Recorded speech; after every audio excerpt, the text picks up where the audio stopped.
Hello everyone, आज हम ये वाला क्वेश्चन करने वाले हैं। बहुत ही इंपॉर्टेंट क्वेश्चन है। तो क्वेश्चन स्टार्ट करते हैं, ठीक है। तो सबसे पहले तो ये क्वेश्चन स्टार्ट करने से पहले हमें आइलैंड इक्वेशन के बारे में पता होना चाहिए। अगर आपको नहीं पता है तो मैंने इसके ऊपर वीडियो बना चुकी हूँ और क्वेश्चन भी सॉल्व किया है, तो डिस्क्रिप्शन में लिंक दे रखा है, जाके चेक कर लेना, ठीक है। ये है, ठीक है। तो क्वेश्चन स्टार्ट करते हैं हम। तो सबसे पहले तो मैंने क्या बताया था कि जैसे हमारे को क्वेश्चन दे रखा है तो यहाँ से हम एफ निकालेंगे। हमारे पास एफ क्या आएगा, तो यहाँ से हमारे पास एफ की वैल्यू क्या है here, F is equal to जो ये ब्रैकेट के अंदर है, ठीक है, ये वाला, ये एफ है हमारे पास। तो एफ यहाँ से क्या आता है हमारे पास, 2xy प्लस ब्रैकेट dx/dt। यहाँ पे डिफ्रेंशिएशन चल रही है किसके रिस्पेक्ट में, y t के रिस्पेक्ट में, ठीक है। इसको हम ऐसे भी लिख सकते हैं, कैसे, 2xy, x का डेरिवेटिव और उसका स्क्वायर प्लस y का डेरिवेटिव स्क्वायर, ठीक है। अरे हमने यहाँ पे क्वेश्चन में प्रूफ क्या करना है कि x माइनस साइन टी है और y साइन टी है, ठीक है। हमने फाइनल इस रिजल्ट पे पहुंचना है, ठीक है। तो मैं आपको बेसिकली बता देती हूँ हमने कितने स्टेप करने, क्या करना है, तो आपको इजीली समझ आएगा। सबसे पहले तो हमने f लिखना होता है, उसके बाद हमने आइलर्स लैग्रेंज डिफरेंशियल इक्वेशन का फॉर्मूला लिखना है, ठीक है। वो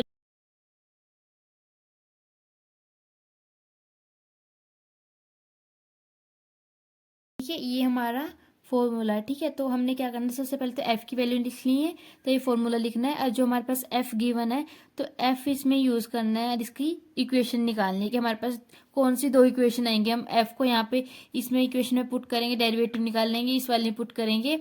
इसको हम नाम देते हैं फर्स्ट, इसको देते हैं सेकेंड, ठीक है। तो वहां से हमारे पास दो इक्वेशंस आएंगी, दो इक्वेशन आएंगी, इसमें कांस्टेंट वैल्यूज आएंगी और ये हमारे पास बाउंड्री कंडीशंस गिवन दे रखी हैं। और जो हमारे पास दो इक्वेशन बनेगी उसमें हमने बाउंड्री इक्वेशन पुट करनी है और वहां से हमारे पास फाइनल आंसर आ जाएगा। बस हमने इतना स्टेप करना है, तो करते हैं, ठीक है। स्टार्ट करते हैं।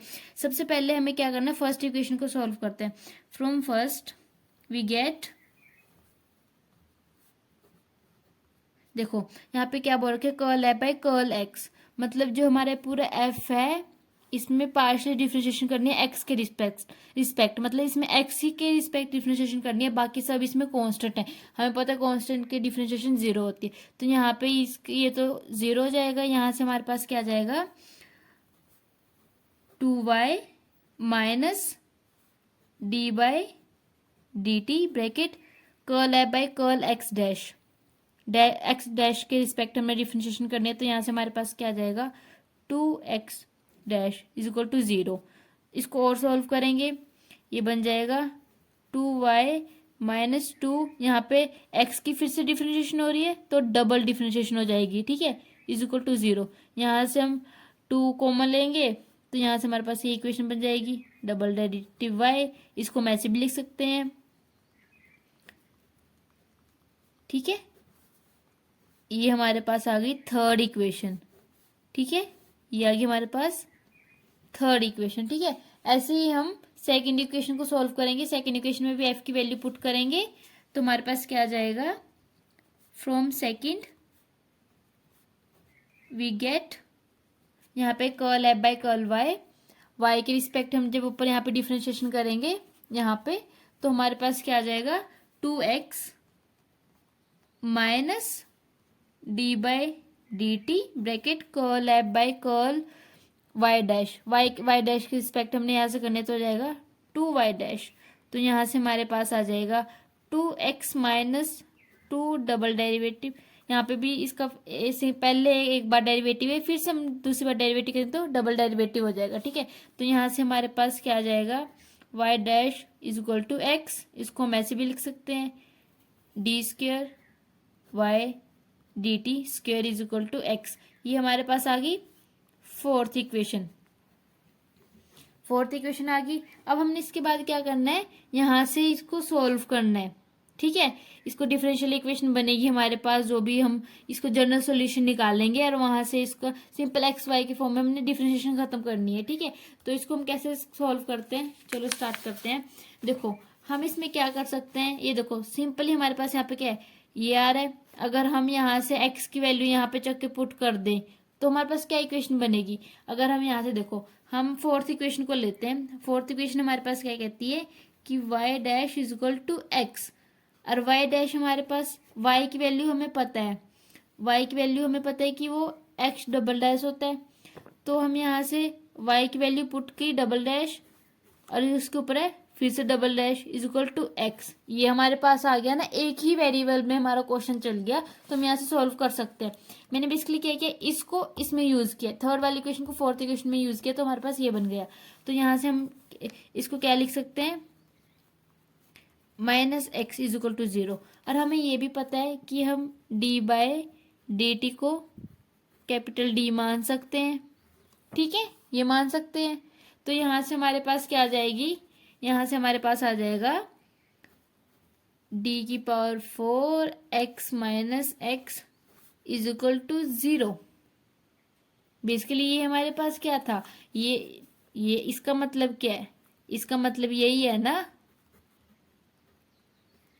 ये बस मैंने इस इतने को क्या लिख दिया, डी की पावर 4, ठीक है, ये आ गया। यहां से हम एक्स कॉमन ले लेंगे, एक्स कॉमन ले लिए इज इक्वल टू 0, ठीक है, ये आ गया। अब यहाँ से हम इसकी ऑक्सिलरी इक्वेशन बना देंगे, हमने पढ़ा है, ठीक है, आपने भी पढ़ा होगा पहले, जूनियर ये पहले आ चुका है, ठीक है, पहले सेमेस्टर में। ऑक्सिलरी इक्वेशन में क्या होता है कि इसको हम 0 के इक्वल पुट करते हैं, फिर वहां से कॉम्प्लीमेंट्री सॉल्यूशन निकलता है, ठीक है, इसको 0 के इक्वल पुट किया, इसको सोल्व करेंगे, यहाँ से हम डी की वैल्यू निकालेंगे बेसिकली, यहाँ से आ जाएगा, ठीक है। यहाँ से हमारे पास जो डी की वैल्यू क्या आ जाएगी, यहाँ से आ जाएगी प्लस माइनस 1, और ये वाला उधर जाके -1, तो इसको प्लस माइनस आयोटा, ठीक है। तो यहाँ से हमारे पास डी की 4 वैल्यू आ गई, ठीक है। तो इसका यहाँ से हमारे पास सॉल्यूशन क्या बनेगा, यहाँ से हमारे पास एक्स की वैल्यू क्या आ जाएगी, x is equal to C1 constant e की पावर एक्स नहीं सॉरी टी, क्योंकि यहाँ पे हमारे पास जो कैपिटल डी था वो डी बाई डी टी था, इसलिए यहाँ पे टी चलेगा। अगर यहाँ पे एक्स होता तो एक्स होता, यहाँ पे वाई होता तो वाई होता, ठीक है, ये वो यहाँ पे डिपेंड करता है, हम जो डी लेते हैं कैपिटल, ठीक है।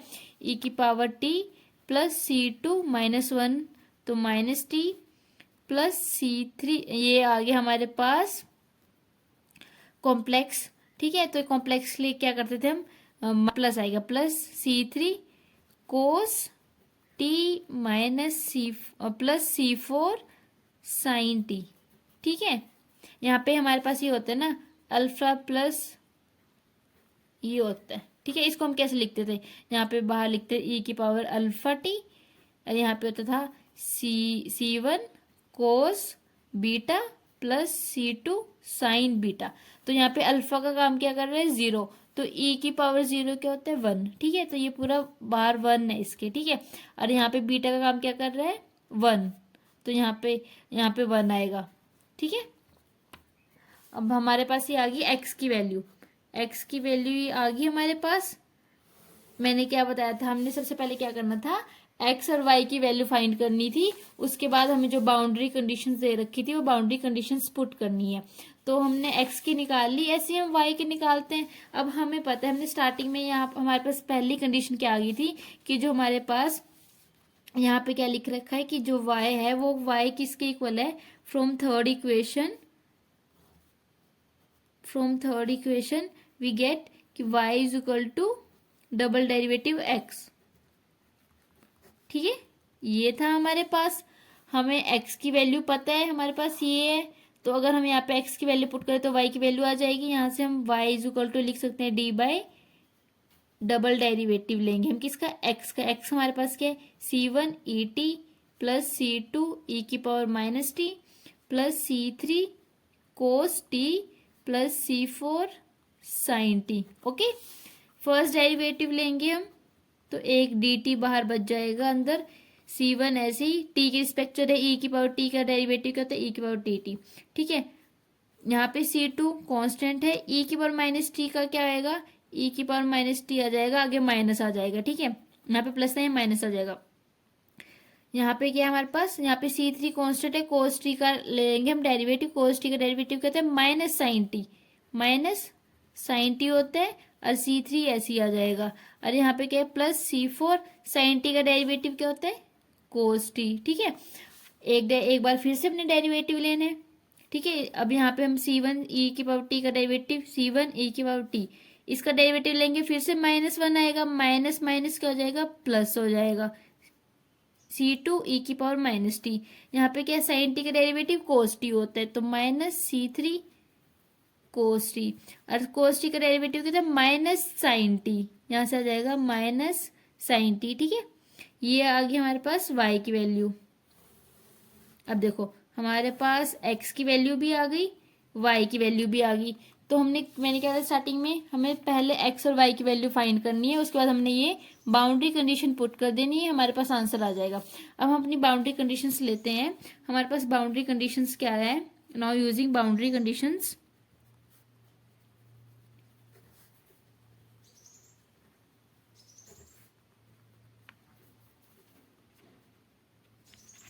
ठीक है, हमारे पास बाउंड्री कंडीशंस दे रखी है कि x, जब हम x में 0 पुट करेंगे तो 0 आएगा, और x में π/2 पुट करेंगे तो 1 आएगा। तो इन दोनों कंडीशंस को हम x वाली इक्वेशन में पुट करते हैं। x वाले में हमारे पास क्या दे रखा है, c1। देखो जब हम ये पहली वाली कंडीशन पुट करेंगे, ठीक है, हमने 0 पुट करना है t की जगह, और फिर 0 ही आएगा। तो यहाँ पे e की पावर 0 क्या होती है, 1, ये ऐसे आ जाएगा। यहाँ पे c2, और यहाँ पे हम जब cos 0 0 होता है, नहीं cos 0 1 होता है, तो यहाँ से c3 sin 0 0 होता है। ठीक है, 0 और इज इक्वल टू 0। ठीक है, और जब हम t की वैल्यू π/2 पुट करेंगे तो x क्या होगा, 1 होगा। ठीक है, तो जब हम यहाँ पे c1 e की पावर π/2 प्लस c2 e की पावर π/2, और cos 90 क्या होता है हमारे पास, 0 होता है, और sin 90 क्या होता है, 1 होता है। तो यहाँ पे c4 इज इक्वल टू 0। और y की क्या कंडीशंस थी हमारे पास, y की बाउंड्री कंडीशंस थी कि जब y क्या होगा, y 0 0 होगा, और y π/2 पे 1 होगा। तो इसकी भी कंडीशंस पुट करते हैं, तो हमारे पास क्या आंसर आता है, जब y 0 होगा तो ये होगा c1 प्लस c2, और cos 0 पे 1 होते हैं c3, और यहाँ पे क्या आएगा, 0 इज इक्वल टू 0, और 90 पे क्या आएगा, c1 e की पावर π/2 प्लस c2 e की पावर π/2, और हमें पता है cos 90 0 होता है, और sin 90, सॉरी यहाँ पे c4 है, ये c4 है, ये 1 होगा, इज इक्वल टू 1। अब हमारे पास देखो 4 कांस्टेंट है और 4 इक्वेशन है, तो हम इन चारों को सॉल्व कर सकते हैं इजीली। ठीक है, जब हम चारों को सॉल्व करेंगे, आप चारों को सॉल्व करना, अगर कोई डाउट हो तो पूछना। ठीक है, इन चारों को जब हम सॉल्व करेंगे तो हमारे पास क्या आंसर आएगा, हमारे पास आंसर आएगा c1 equal to c2 is equal to 0, और c3 भी 0 आएगा, और c4 हमारे पास क्या आ जाएगा, -1। हमारे पास अब देखो चारों कांस्टेंट की वैल्यू आ गई। मैंने क्या बताया था कि हमारे पास सबसे पहले इक्वेशन बनेगी, फिर हमें बाउंड्री कंडीशंस यूज करनी है, और वहां से हम अपनी कांस्टेंट की वैल्यू फाइंड करेंगे, और कांस्टेंट की वैल्यू फाइंड करने के बाद हम इन इक्वेशन में पुट कर देंगे, तो हमारा फाइनल आंसर पे हम पहुंच जाएंगे। अब हमारा लास्ट स्टेप है कि हमने ये कांस्टेंट की वैल्यू पुट करनी है। तो सबसे पहले एक्स की पुट करते हैं। ठीक है, एक्स इज इक्वल टू क्या, हाँ मैंने क्या बोला कि ये देखो जब हम x में ये बाउंड्री कंडीशंस पुट करेंगे, तो देखो जब हमारे पास यहाँ पे c1 c2 c3 तीनों 0 हैं, तो ये तीनों 0 हो गए। c4 की वैल्यू है -1, c4 की वैल्यू -1 और sin t, तो यहाँ से x के साथ क्या जाएगा, -1 मल्टीप्लाई में sin t। ठीक है, आज जब हम y की वैल्यू फाइंड करेंगे, y में हमारे पास देखो c1 c2 c3 तीनों 0 माइनस c4 साइन टी, यहाँ पे क्या है -c4 साइन टी। ठीक है, -c4 की वैल्यू क्या है, -1 साइन टी, तो माइनस माइनस प्लस, तो y की वैल्यू क्या आ गई हमारे पास, साइन टी, और x की वैल्यू आ गई माइनस साइन टी। ये आ गया हमारा फाइनल आंसर। यही हमने क्वेश्चन में प्रूफ करना था। ये देखो हमने यही क्वेश्चन में प्रूफ करना था, कुछ नहीं है, बहुत ईजी है, सिर्फ 2-3 स्टेप हैं। देखो सबसे पहले हमने f फाइंड करना है, उसके बाद हमने फॉर्मूला हमने लिखना है, और हमने बस वो f के थ्रू f की वैल्यूज इस फॉर्मूला में पुट करनी है, और वहां से हमारे पास 2 कंडीशंस आ जाएंगी। ठीक है, हमारे पास 2 इक्वेशंस आ गई, उन दोनों इक्वेशन को सॉल्व करना है। तो हमारे पास जब हम वहां से x और y की फॉर्म में आंसर निकालेंगे, उसमें हमारे पास कॉन्स्टेंट्स आएंगे, तो उन कांस्टेंट को रिमूव करने के लिए हमारे पास बाउंड्री कंडीशंस गिवन दे रखी होंगी। उन बाउंड्री कंडीशंस को जब हम यूज करेंगे तो वहां से हमारे पास कांस्टेंट की वैल्यू आ जाएगी। और फिर हमारे पास जब कांस्टेंट की वैल्यू आ जाएगी, उन कांस्टेंट वैल्यूज को हम दोबारा एक्स और वाई की इक्वेशन में पुट करेंगे और वहां से हमारे पास फाइनल आंसर आ जाएगा। ठीक है, बहुत इजी क्वेश्चन था, बट बहुत इंपॉर्टेंट क्वेश्चन है। ठीक है, अगर कोई डाउट हो तो पूछना। ठीक है, ये मैंने इसलिए नहीं सोल्व किया, पहले वीडियो बहुत लेंथी हो चुकी है। ठीक है, अगर कोई डाउट हो तो पूछ लेना, मैं रिप्लाई कर दूंगी। और आपको मेरे चैनल पे सारे इंपॉर्टेंट क्वेश्चन मिलेंगे, तो चैनल को चेक करना मत भूलना और चैनल को सब्सक्राइब करना मत भूलना। ठीक है, और लाइक करना मत भूलना। नेक्स्ट वीडियो मिलते हैं एक इंपॉर्टेंट क्वेश्चन के साथ, तब तक बाय बाय।